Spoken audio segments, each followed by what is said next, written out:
Hello, everyone. Welcome to today's webinar. We are going to be talking a little bit about road networks, and this is for wind farms as well as forestry, transmission line projects. Road networks are really something that we see quite commonly in the resource road world.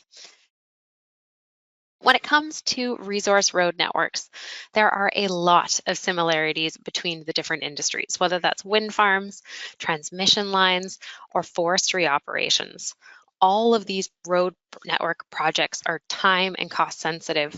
They're usually for low volume or gravel roads. And really importantly, they all have sort of a key piece of infrastructure that they're looking to connect, whether that's pads for wind farm turbines, or transmission line towers, or landings for forestry. All of those locations need to be connected by roads. And the location of the road is often influenced by additional other project factors. So being able to update that road and be able to account for different parameters is also really important. So the road networks have a lot of similarities. So today we're going to talk about kind of generally what resource road networks look like from a design perspective and some tips and techniques that you can use when doing them. So these road networks have a couple common goals. Obviously, the first, connect that key infrastructure, whether it's the turbines, the transmission towers, the landings. All of these resource road projects are very cost sensitive. So roads are a tremendous cost in these industries, and being able to minimize that cost is really, really important, especially when you're constructing and planning a large volume of roads. Of course, we like to include this one as a goal, but minimizing the environmental impact of those roads wherever possible, so which is good practice, as well as ensuring that those roads are being designed to meet the standards, whether that's curvature, grades, road width, super elevation, and meeting the user needs for the types of vehicles that are going to be leveraging those roads. So today's webinar is going to be mostly an in-software demonstration. We're going to talk about a workflow, and we're going to be using RoadEng with Softree Optimal. So the Softree Optimal part includes Path Explorer that you're going to see here in our first few steps. One of the first steps, though, before we get into any of that, is a terrain model. This is where we import some topographic data and build that three-dimensional surface model for it. And it's really an essential step for any road project, a singular road or a network. With road networks, though, we most typically see higher resolution data being used. That could be LiDAR, drone data, DEM data, and here we can see the point counts and the amount of data being brought in can be really quite huge. I've seen, 2 gigabytes of data brought in, and that's not untypical. So one of the big things with a design software like RoadEng is we are focused on the creation and the modification of surfaces. So with that, it's really important to keep your modeled points to a minimum where possible. And here we sort of say on a typical business grade laptop, keeping that number of modeled points below 10 million. And there are a whole bunch of tools in the software that you can use to control point density, whether that's going up there, and you can see it here, to that simplify tool, leveraging that to filter your data to reduce the point resolution outside of your areas of interest. Or as Matt will show you today, we have another tool as well for when you're working with DEM data that can help you just to control how many points are included. There's also the option to start with a lower resolution model, figure out where to put your roads, and then bring in the data at higher resolution later. Of course, we work with some other data formats, whether that's conventional survey data, land XML, or coming in from another software through DWG or DXF. But most commonly, and we'll demonstrate this today, we're going to work with that high resolution data for the network. So there's really 3 key workflow areas that we're going to focus on. The first is going to be landscape level. How do you connect those key pieces of infrastructure? How do you connect them with the roads? So we're going to look at that from the landscape level. Then we'll move into detailed design, which is really what does the road's geometry look like, and being able to plan that for the full network. And then finally, how do you construct it? How do you build the roads, optimize their earthworks? And we'll talk a little bit about how you can leverage, say, if one road had a surplus in materials, how you can leverage that surplus in materials as a source of construction material for one of the other roads. My last key piece before I pass it to Matt here, we're going to start with the webinar, just kind of keeping it a little bit more simple. I know we cover, if you've been to our webinars in the past, we tend to put a lot of content into a really small time frame. So today we're going to try and be a little bit simpler. We're just going to start with the roads, and then we're going to come back and talk about that element that's included in pretty much all of these, which is the pads. They just add a little bit more complexity. So we're going to kind of layer it. So starting with the roads only, then we'll move over to including that pad in our detailed design. And with that, Matt, I'm going to pass the screen over your way. Alrighty. Can click the right button. Yeah, perfect. Okay. All right. So we'll dive right in. And as per usual, we'll try and do that whole workflow to show the process and then unpack key concepts specific for networks. So we're going to start out in terrain. So we're going to open up the terrain module, and we are going to bring in our spatial information, well, to start, to create our topo. So for that, I'm going to grab my DEM data. We'll bring that in. My projection is being assigned automatically, so that's great. And we've got this big magenta cloud with a bunch of data points in it. And so here I'm at about 13.5 million points. So kind of on the high side of that 10 million ceiling Aaron recommend. It's not a firm ceiling either though. So if you have a high-end computer, you can exceed it. And yeah, and here like this, I don't have a high-end computer, but I can work with this. It's just a little bit of a performance hit. So rather than dealing with that little bit of a performance hit, I'm going to do my LiDAR thinning. And rather than using the simplification tools in terrain modeling, since DEM data, the simplify tool works quite well here.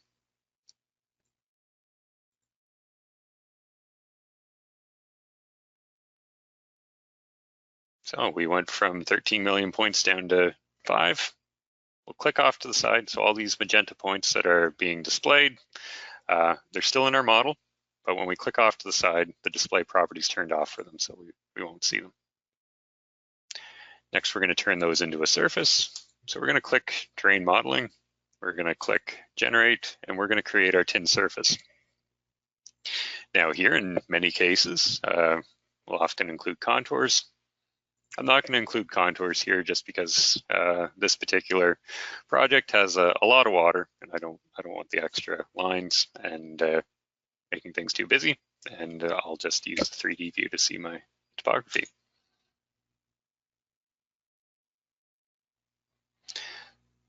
So that is modeling the tin surface, and it's done fairly quickly.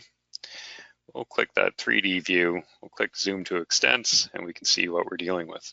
We can tile these side by side. Now this project, we've got, I guess, a pretty irregular surface.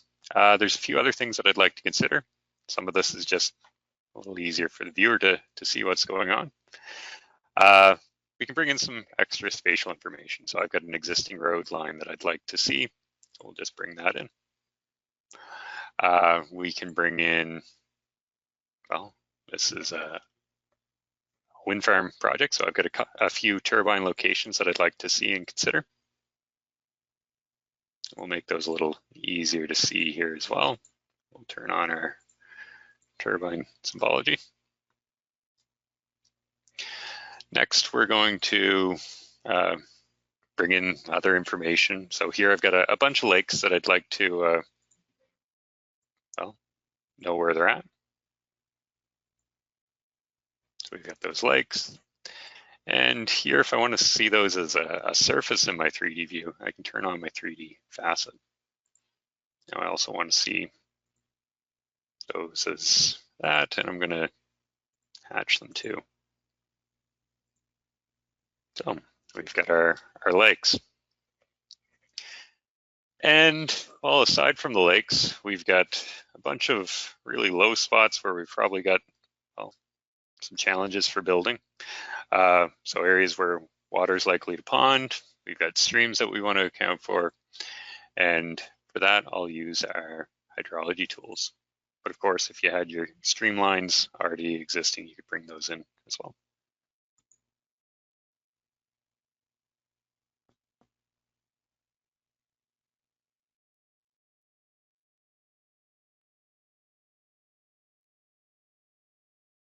There we are. So we can see where all the swampy spots might be that weren't lakes, and we can see where all our streams are going to be.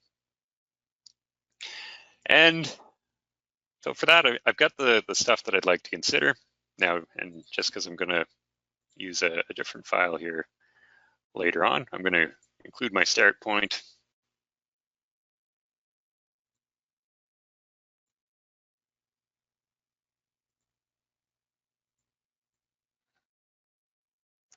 And there we are. So in this example, I have 3 turbine locations that I'd like to get to. I have a start point. And well, now that I'm seeing the information that I'd like to see, I'm going to switch into kind of design mode. And the first step for that, for me, is going to be, well, figuring out where I should put the road. And of course, I could do that the kind of, well, the various stages of the traditional way. One way would be to go out and walk around and decide where to put it. The other way would be to click around in the software and decide where to put that manually. But instead, I'm going to use Path Explorer, save myself a bunch of time, and get a better solution. So with this, I want to go from that start point to my first turbine location. We're going to go over to the Optimization tab. We're going to click Path Explorer. And we are going to set this up to, well, account for what we want to account for. My minimum radius is going to be 50 meters. I don't want to have a crazy steep road, so I'm going to keep my max grades at 12. As I get going here, well, I want to start my road off pointed in the right direction. So I'm going to kind of force it. If it may have decided to go down the road and come in from a different direction if it made sense, but I'm going to force it to tee off here. For the approach, if I want to force this coming from a certain direction, I can. We can hit OK. And well, the software is going to consider our cut costs, our fill costs, and our surfacing costs.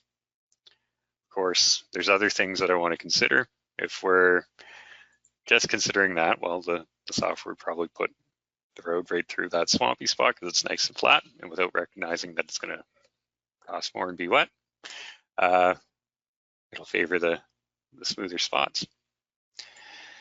So I'm going over to construction zones. I'm going to add a construction zone for the lakes, which this one I'll do a no-go. So here is an absolutely don't put my road in a lake constraint. And then the other side of it is my polylines. So all those streams and even the ponding areas, I'm going to account for those costs. I'm going to say it's going to cost about $8,000 a piece to deal with any of those crossings. So we'll hit OK. We'll hit OK.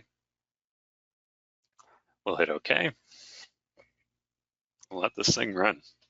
So it's all it knows is the start and end point, and it's going to do its thing and try to find, well, another parameter in there. Let's find 5 solutions. So it's found 5 solutions. It hasn't narrowed in on what the best solution is yet. So it's going to do that. And once it does narrow in on what the best solution likely is, we're going to see this status change.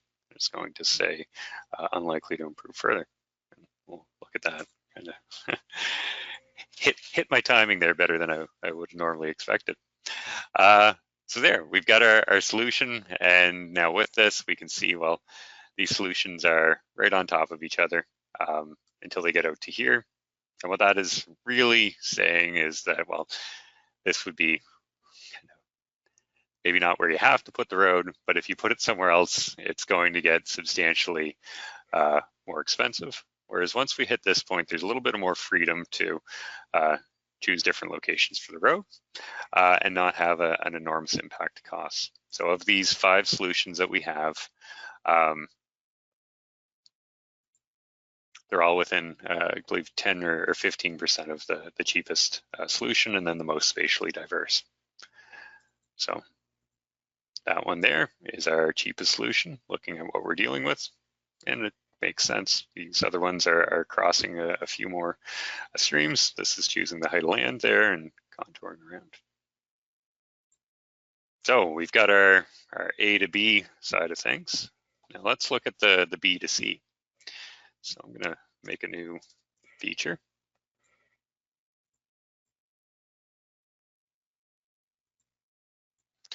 And I'm gonna go from there out to here. So going out to that point there. Now with this, we have the same process. There's kind of one or two things that we're going to want to do that's different. One, we want to turn off the remove existing features. So that remove existing features button is nice if you're trying a bunch of different situations. Maybe you're trying going to a different location. Maybe you're trying to do it with different standards. So we are not doing that. We want to just keep extending this and daisy chaining it along. So we're turning that off. And then 2, well, my approach direction, I want it to be in line with what we've told it to be here. So we're going to constrain that. And then at this end, well, we want it to be coming from that direction. We'll hit OK.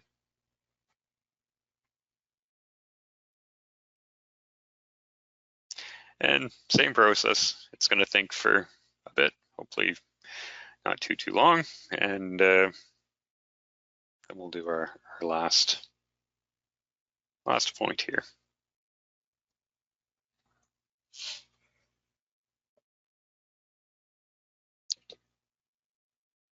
Worth mentioning, if you are currently in a RoadEng trial, or if you're watching this in the future and getting a RoadEng trial, this tool that Matt's showing right now is actually excluded from trials. So this is a paid version only.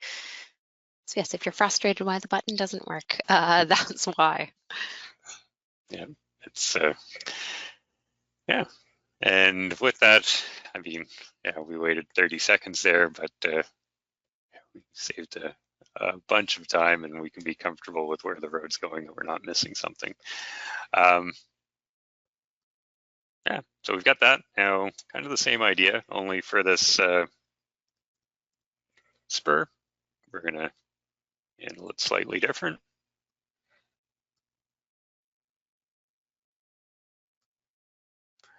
We get to choose where we're going to come off of this thing and which line that we're going to use. Now, we could do that based off costs. In this case, I kind of happen to like the fact that 1, this is closer to that side of things than the other, and 2, being kind of near the crest for our intersection. So I've got that. We're going to extend that over here to this other point. And once again, we're going to run our tool. Remove existing features turned off. Everything's the way we have it set up. And I want to just make sure I'm not putting a silly direction in there. Yeah, it can be from there. And this one will want it to come in from that direction.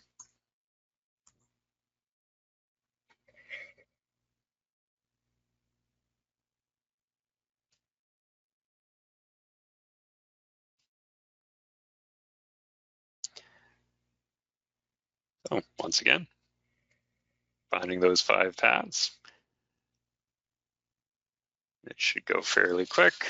And then once this is done, we'll join a couple of our features together, take note on what ones we want to run with, and we'll switch over to location. So there we are. Now, we could go analytically in our approach, and we can highlight the features we want to see, and we can see which ones are the cost is. So the number that comes after the XPath feature name is the expected cost based off the metrics that we've given it. Or we can just do something that's kind of a little more judgmental. So here I happen to like the direction of that one. And on the other end of things here, I don't like that big switch around there, so I'm going to go with this guy here. So I've got those two features selected. I'm going to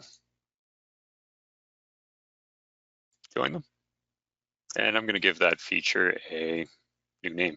And just doing this so I can keep track of it a little easier. So we're going to call this our main. And then this other one, all over here, is there any one that I like to look at more than the other? Not really. So here I'll just highlight those and select feature by name.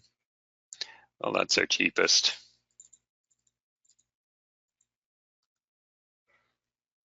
Makes sense. Looks like a pretty favorable spot to put a road out of the options given.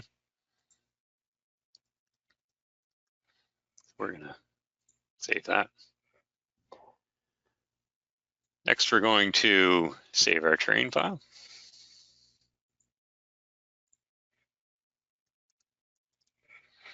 We'll go topo. And we're going to switch over to location, and instead of just considering these as lines on a 3D surface, we're going to go over to location to actually do our corridor modeling, seeing how we're interacting with the terrain, seeing our volumes, getting our cross section set up the way we want, etc. So for this, new file, browse, and we'll run with that.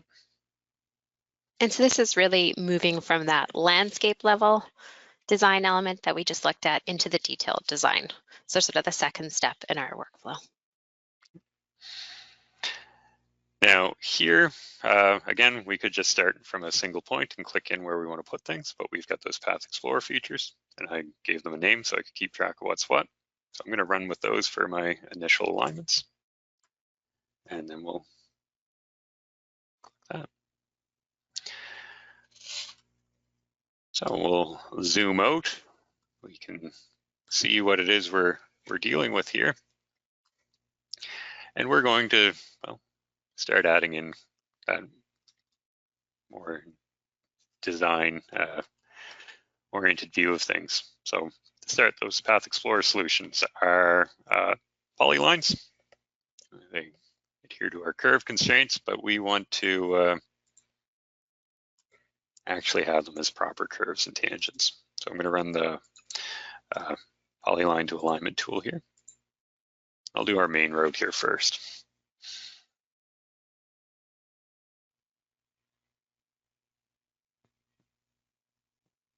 So it's looking to reduce the number of curves while adhering to our tolerance and assigning the proper curves and tangents along that alignment.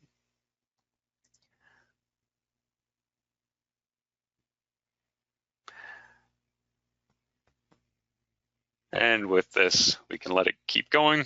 Well, it's done now. We could have also probably canceled that after we saw it and it's staying still in its search there for a bit. So we've got our alignment going out to the end here as proper curves and tangents. We'll notice that after we ran the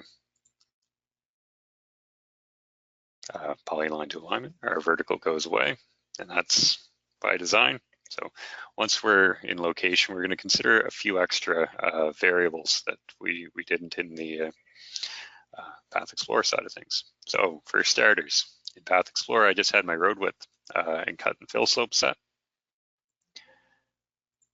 We are going to make sure what we have is appropriate. So we've got our cross-section templates. I'm running with a 6 meter width, so 3 meters either side. I've got 30 centimeters of surfacing.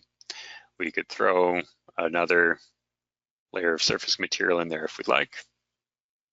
Happen to like what I'm running with here. I think it's pretty reasonable. Our cut slopes are set to auto, so they can change depending on what material we're going through. I like these default settings. Now that being said, if we wanted to build something different, we certainly could. We could save that so we have it set up the next time we start our project. And I'll go into kind of using something that deviates from these default cross sections here when we get into pads later. So running with my defaults, next we are going to do our vertical optimization. So with this, we'll come over here. We're going to tell the software to sample along our alignment. We can tell the software, well, we want our specific grades and specific K values in there. So I'm going to assign that. And we can add control points. So these are vertical control points. Now, one of the most common one is to add a control point at the start of your alignment. So one part of this is, well, we need to make sure that at the start of our alignment, we're tying in with that existing road. So we can set our control point on ground and set that to match the ground elevation. And it's going to take wherever you have that current point selected. So we can dive into pits. The vertical optimizer is like the Path Explorer using cut and fill costs. Now we can set up ground types here to have different cuts and fills for different materials. So solid rock would cost more, and I could chunk that up for those zones if we'd like. Another thing that it's important though is it's going to consider your material movement. So it's not just looking at cut and fill costs, it's looking at how much it takes to move that cut material from its excavation place to use it as fill wherever it's going to get used. So that's being included in here. Now with this, I think we've got our bases covered. I'll add in a little extra here once we go on to some other examples, but we'll run our vertical optimization for this.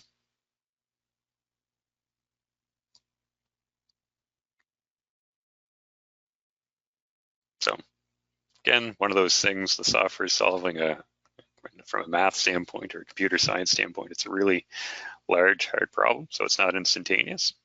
But what it is solving, it's doing quite quick for the job. So it's done its sampling. It's going to try and figure out the optimal location here. And then it's going to, again, converge down, post-process, remove some of the noise from that initial solution with our smart curves functionality. And we'll have a optimized vertical alignment here momentarily.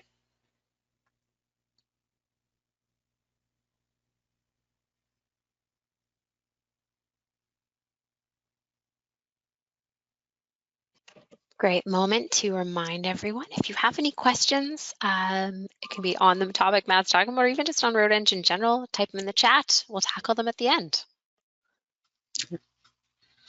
And so that vertical it's solved. We can see, well, we've got, I don't know, I've been talking an awful lot, so not just working away. But yeah, we've got 3.7 kilometers of road done. We can zoom out here in our mass haul. We can see, well, pretty small movements for how irregular that ground is. And we're balanced and kind of riding that zero line of the mass haul. So let's move on and do this next alignment. So I've got my current alignment, so my main, I'm right there. We'll do similar for our spur. So repeating some of those steps. We'll run smart curves again.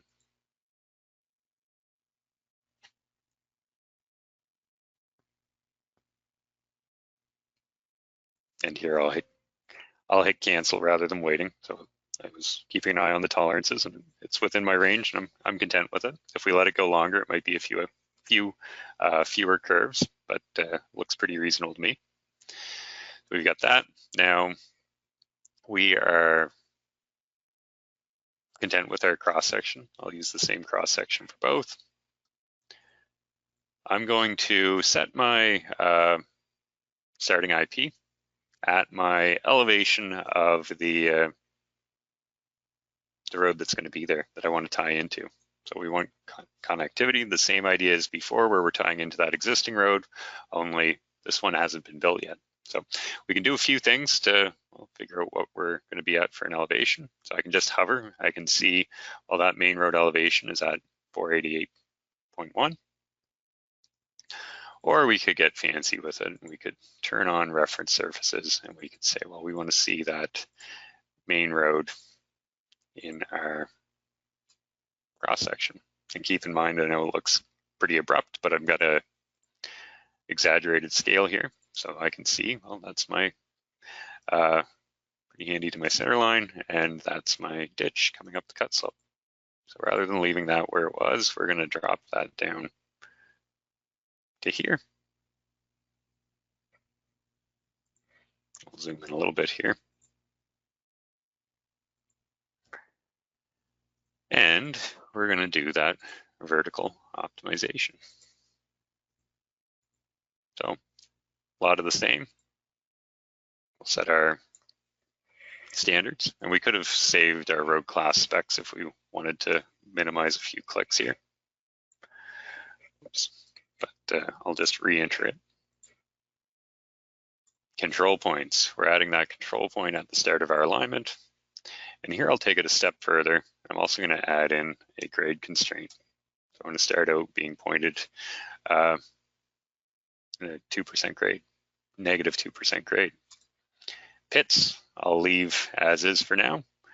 And unit costs, constraints, etc. We'll talk about those in a moment.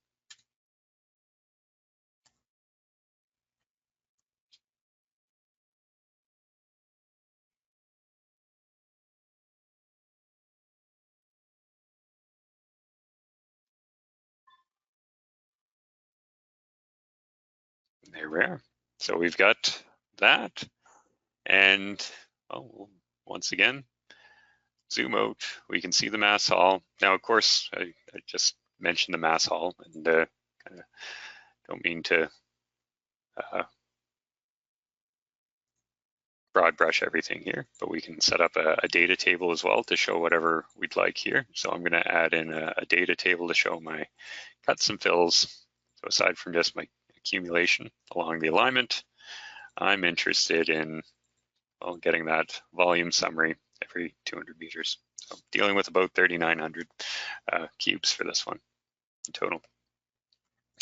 Looks pretty reasonable, and well, realistically, that might be appropriate. Now, dealing with the network side of things, I'm going to use this as an excuse to kind of talk about something that we don't get to talk about too often, and that is, or I wouldn't say that we don't get to talk about it too often, but handling material movement across multiple roads. So in the vertical optimization, we can handle pits, and we can so we can add pits where we can account for our borrow and spoil sites, and we can add constraints where we can say, well, despite whatever is minimizing our cuts and fills and material movement, we can say, for example, across this swamp, I want to maintain a minimum embankment height of 1.5 meters at center line. So you can assign those constraints from station X to station Y. Now, the software is pretty smart. If we did that right through here, it's probably going to just drop down the grade approaching it to get you your material to build that. So the other thing that we could do is we could add a pit close by to here, and it would allow us to bore from that location, deal with the deficit, and away we go. So still accounting for kind of those realisms of how we're going to build it. If we're overlanding a swamp, another thing that we may want to account for is adding a direction constraint, where if we're overlanding it, we probably have to end dump it. So we can't just pioneer ahead and develop material past it and bring the material backwards. We could add in a forward movement constraint. So we can tell the software to do this stuff in our optimization. But yeah, I'm going to force something to not balance, because if I did it with the optimizer, it would probably grab it close by, because that's what makes sense. And we're not stuck with these solutions either. So instead, we can manipulate things as we wish. So here I just added a big fill through that particular spot. I went from balancing to having a deficit of almost 2,100 cubes. So if I had a spur that I knew I was 2,000 cubic meters shy, pit's one option. The other option is to use the material across the network. And for that, we can add it in here. So I'm going to go down to this. I'm going to click my vertical optimizations, or I could add it in as assigned by ranges pits. We'll go in here, vertical operations. We'll click add 2810. So at station 2810, I'm going to add a pit of some sort. And so usually when we think of pits, it's, well, I'm going to dig a hole and develop material. But here we're going to say, well, I want to represent the fact that I am going to pull 2,100 cubic meters of material out of this main alignment to use it on my spur alignment. So for that, since I'm pulling it out of this, I'm going to assign it as a waste. Since it's a fixed value, I'm going to turn off variable volume smart pits. I'm going to turn this on to be 2,100 cubes. And if I want to get fancy with it, I can even tell what type of material it is that we're dealing with. So we've got that assigned. I'll hit process. We'll hit OK. So I'm going to rerun my optimization of my main, and we'll see something that, oh, interesting. Then we'll talk about it.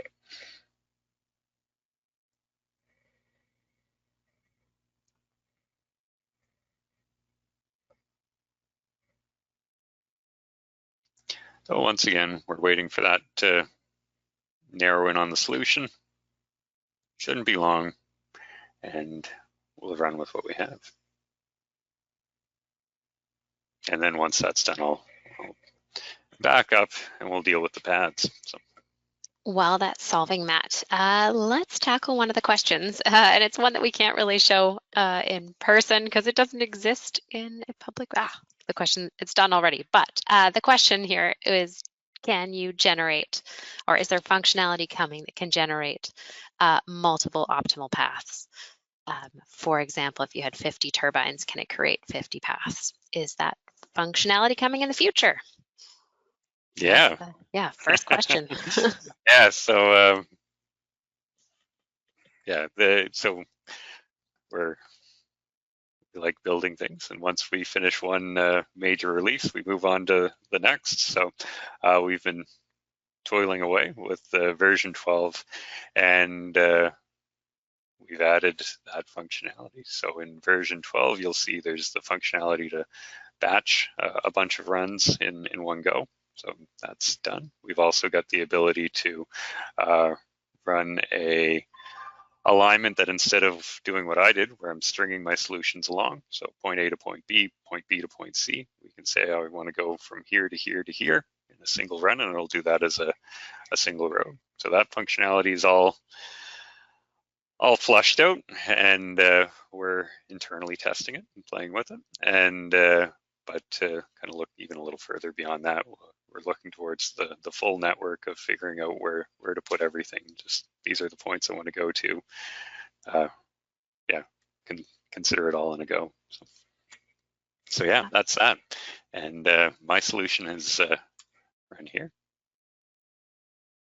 And hopefully that answers your question, and I'm sure we'll be showing it off here before too long because we're certainly excited about it. But yeah, it's still pretty early for us to be showing that off yet because yeah, we're going to keep playing with it for a bit.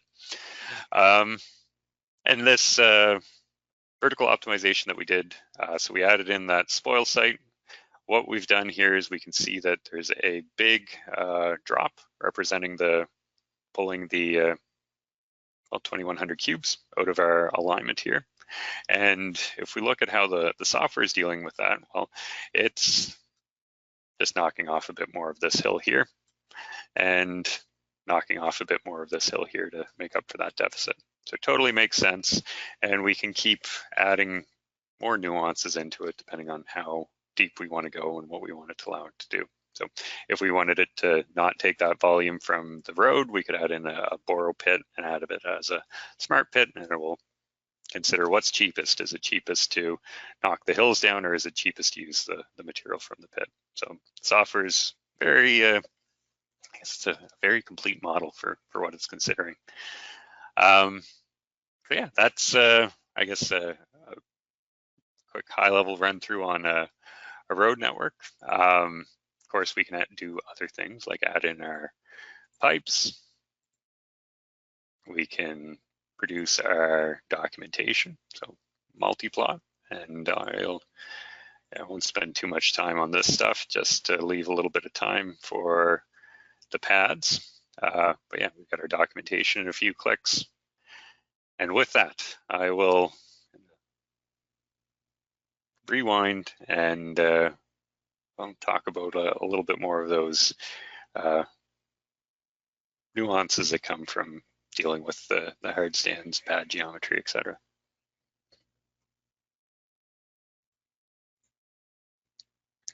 So I'm going to,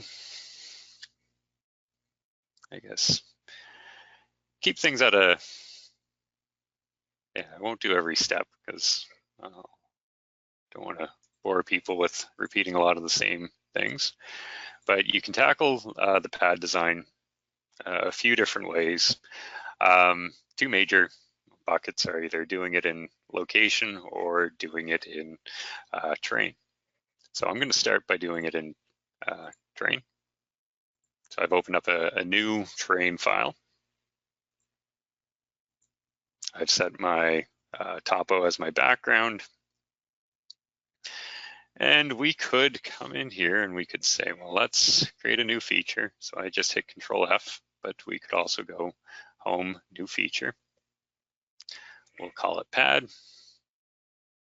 And we could say, well, I want my pad to be whatever shape we'd like. And we can draw it in. If we would rather use directions, whoops, wrong button. We could assign coordinates, or we could assign it by distances and direction. We can take that. I'll just close it. So right now, I'm way down here, and way down here at elevation 100, and my topo is up at 488. So I probably want to shift that up to be, well, at least handy to 488. I'm going to go back to my 3D view here. We're going to make it so we can see this other surface.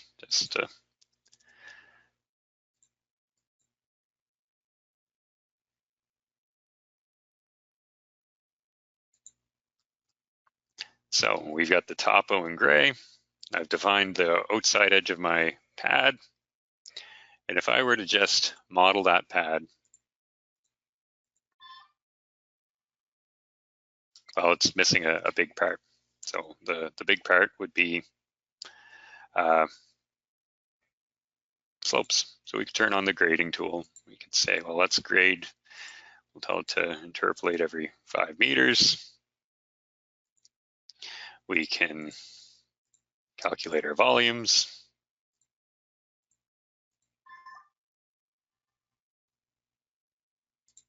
And there we are. So I've got that. It's not all that, I'll lay back my cuts a little bit here so it's a little easier to see those slopes that we've got. So here I'm cutting almost 2,000 cubes, filling almost 4,000 cubes.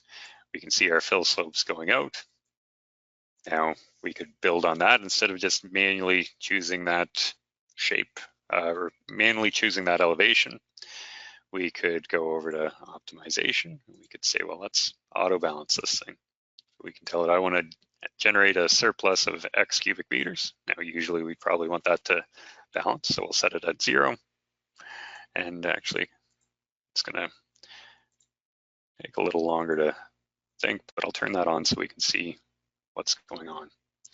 So the software right now is moving it up and down to narrow in on where that balance point is. So we're balanced. So that's one aspect of the problem. Now the other aspect of the problem is usually, and particularly or especially with the wind farm projects, it's a lot of, these are my standard dimensions for my pad. So you don't have to draw that in every time. And of course, you would end up with something like what I just drew on the fly. But we can bring something in, or we can define something once and reuse it over and over again. So here I'm going to bring in a train file that just has some pads that I've already made in it. So we've got those. We can,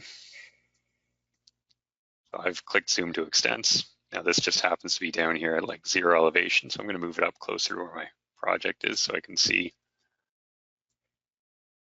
a little easier what's going on. And we could take, say, this guy here, and we could move it over. We could say, well, I probably want to have that oriented this way here. And rather than just manually moving things, I might want to move it based off of an anchor point. So I've got my anchor point there and my anchor point there. So we could run that same grading tool off the outside of this. And so it's going to look the same, just a different shape, and it would move it up and down according to whatever we had. Now the other way to do it, so the not designing the full pad geometry and terrain, is to, I'm going to just again shift this up to be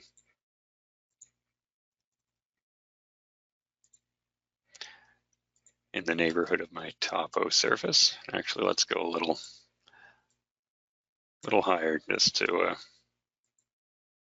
right. So we could take that, we could twist it around and kind of align it however we think is going to be most advantageous to meet our goals. Now, if we're doing the pad design in location, there's no real benefit to do all our earthworks, and doing it in location will let us well, treat everything as a whole. So if my pad, if it makes sense to have a little bit of a surplus on my pad, but off the end of my pad, I've got a big fill, well, we can take that fill and we can include it in there. Now, when we're defining the pad geometry in a location, I'm not really interested on the inside dimensions. I'm just interested on the outside of this thing. So I'll just get rid of that. So I'm interested on the outer edge on my left side and the outer edge on my right side. So if our pad geometry is going to go there, when it comes time to run my A to B,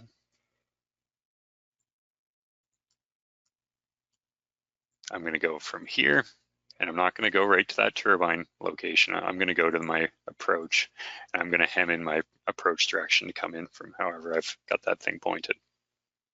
So to save me running Path Explorer 3 more times, so repeating the process, I'm going to just show what those solutions look like. So here I've done the whole exercise of taking my pads, positioning my pads how I like. I've run Path Explorer a few times. With this, we can, same exercise, we're going to connect the dots here for this one. So I'm going to connect that one with, sure, that one. So both are connected. I'll hit join. I'll name this thing live again so I can keep things straight.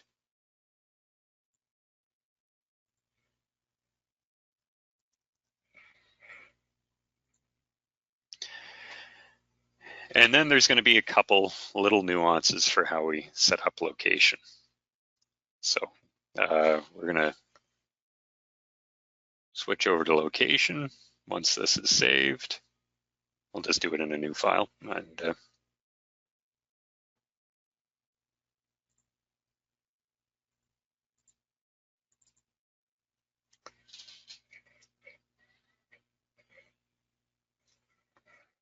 so much the same as before.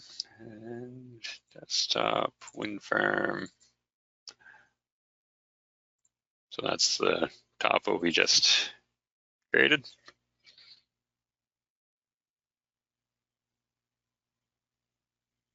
We're going to use that live feature as our initial alignment.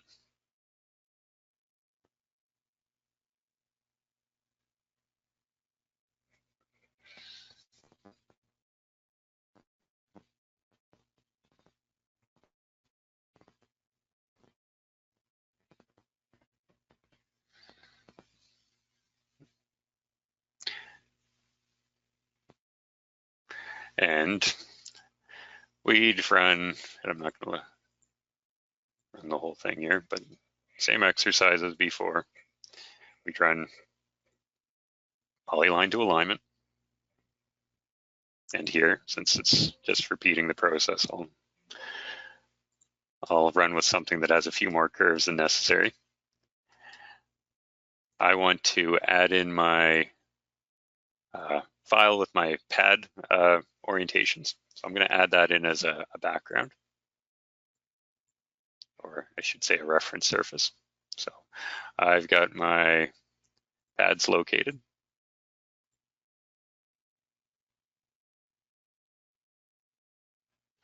And this is one, so I can see where the pads are.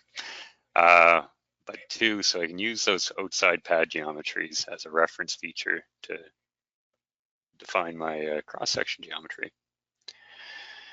So we can see that pad there. Instead of just running with this kind of cross-section that has my road width set at 3 meters, I can go in here.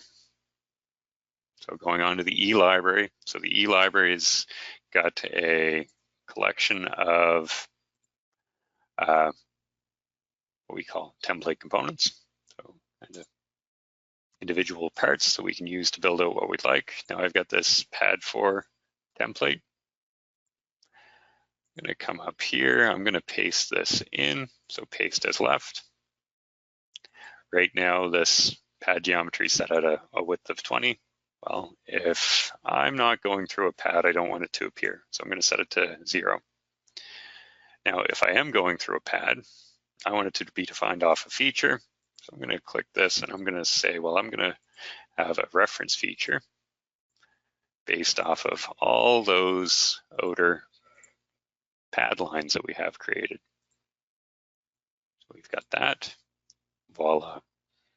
Now here, if I want to get nitty gritty with things, well, I don't actually want to drop down from my road surface. I'm going to just move this up to attach to ST1. And there we are. Now, copy, paste, as right, we've got the same thing on the right. And so with this, we can move the road geometry around, but those outside edges are lined up with the pad.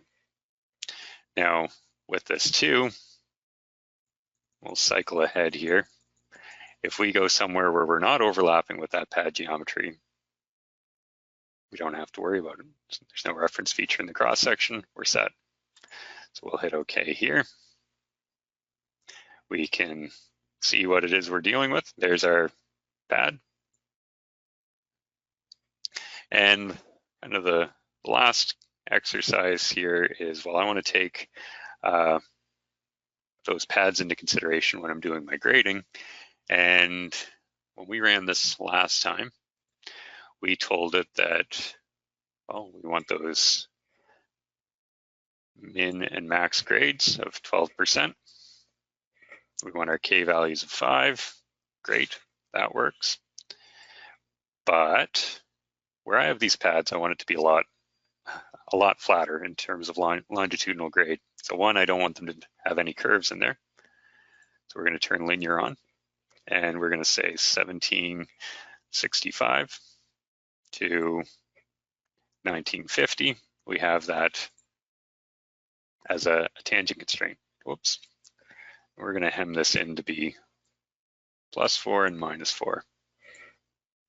We'll go to the end of our alignment as well. So I've got a pad there. Actually, and I won't worry about that one for now. I'll explain why here in a moment. Same thing before, I'm going to add my control points. We'll hit process.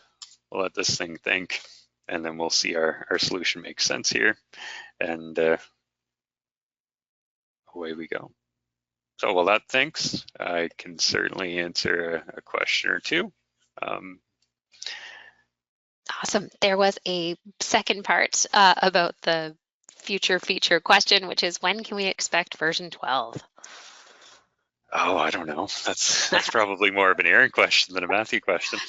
Totally. Yes, software development is one of those fun things you can't really put a time frame on, but 2025, I think we're hoping for a beta sometime in the spring. And pending results of the beta, yeah, that's figure out what the official deployment date looks like from there. Another question, if you've got time for right now, Matt, is how do you handle the removal of organics in vertical optimization? All right, yeah. Maybe we can handle that one after this, just because we're so close to over. All right, yeah. So I'll mention what we have here. So my pad, it's as designed. We've got a nice tangent going through there. Since the pad's part of our road, the road's balancing, taking into account our pad. And here we'll notice that, well, we were keeping movements under 500 cubes last time. Well, pads are big, so we've got some big movements at that pad location in particular, and so it's reflected in the mass haul. Last thing that I meant to do that I didn't do, and why I hesitated on adding that last constraint. So I connected the dots for Path Explorer, but when I ran Path Explorer to this endpoint, I didn't run it out to here because it's going to be a tangent. So what I should have done is, before doing that, adding that in. And here though, since my template's set up to make it easy, it's just looking at where those lines are. So that is the kind of the vertical optimization nuances of dealing with, well, one, we've got our network stuff tackled in the previous example and included the material movement from one road to another. And then we circled back and showed how we can account for pads and the couple different flavors for that. And last, to tackle that question about stripping. So we kept things fairly high level here. There's all sorts of really awesome functionality around material movement. So material movement, material suitability, shrink swell factors, so how we can account for that.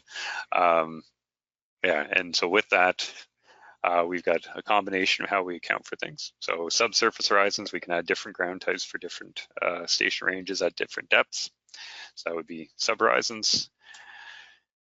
We could do unsuitable organics in that and make it so they're not usable as a fill type. The more common and simpler way to do it is just saying, well, if I've got, say, 20 centimeters of stripping that's not suitable, I could add it as a site prep constraint. So I'll say slope stakes base, so it's going to strip that 8 inches from my total road footprint. we'll hit add edit so we can apply it to the whole range. So dot, dot, dot, dot. We could, of course, separate out different stripping depths for different portions of the road, though, if needed through stationing. And with that, I'll hit this, and we'll notice that by adding stripping into this design, we are nowhere near balancing anymore. So typical workflow, kind of pie in the sky preliminary level. I usually keep things pretty simple, but once you kind of have a feel for one is the project worth pursuing, usually there's some kind of a field investigation to confirm what kind of soil types are expected. And then at that phase, you'd add in your ground types, add in your stripping depths, and you'd re-optimize it to account for all that extra complexity and realness. So with that, that is my spiel. We can open it up for a couple more questions if there are any, or I guess we're probably over time. But we are over time. So there's some really great questions in the chat, and I might just suggest we're going to tackle those individually with the question askers, possibly even through some extra videos that we can post. So we'll do that one after. But I just want to thank everyone for coming today. I see a huge geographical range in today's webinar. I've got folks all over Europe, Africa, Australia. So whether you've stayed up really late or got up crazy early to be here, thanks for joining us. Hopefully you found today's webinar really useful. And if you have any other questions, please do reach out to us. Our team is happy to help you. Other than that, hope to see you at the rest of our upcoming webinars. There's a pretty awesome schedule up on our website, softree.com/free webinars. Have an awesome rest of your day, everybody. Thanks, Matt. Cool. Thanks, everyone.